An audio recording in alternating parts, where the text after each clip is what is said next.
In Davenport, Iowa, work will move forward on demolishing that building that collapsed this past weekend. Officials say the search for survivors has ended. Despite the destruction and multiple complaints, the building passed several inspections. The city's chief building official signed off on at least one of those inspections and resigned on Wednesday. Roxana Saberi is at the scene with more.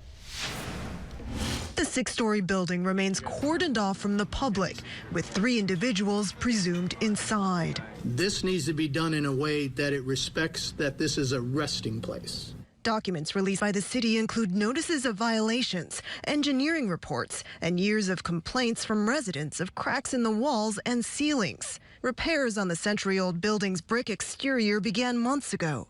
Then, just days before the collapse, an engineer hired by the building's owner reported that portions of the brick facade appear ready to fall imminently.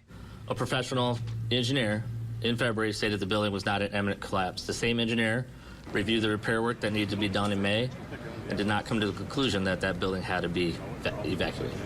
Ryan Schaefer says the building owner approached his masonry company for a bid in February, but ultimately hired another company that was cheaper.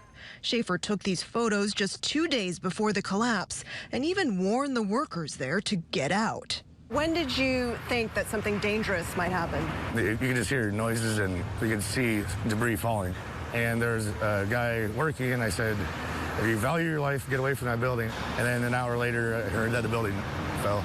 Outside the devastated building, Brandon Colvin Jr. has been waiting for days for news of his missing father. I've been trying my hardest not to think about it so I don't break down and cry. I've been trying to push it to the back of my head and just think about nothing.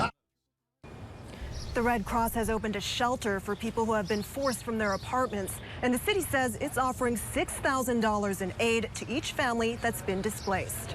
Roxana Saberi, CBS News, Davenport, Iowa.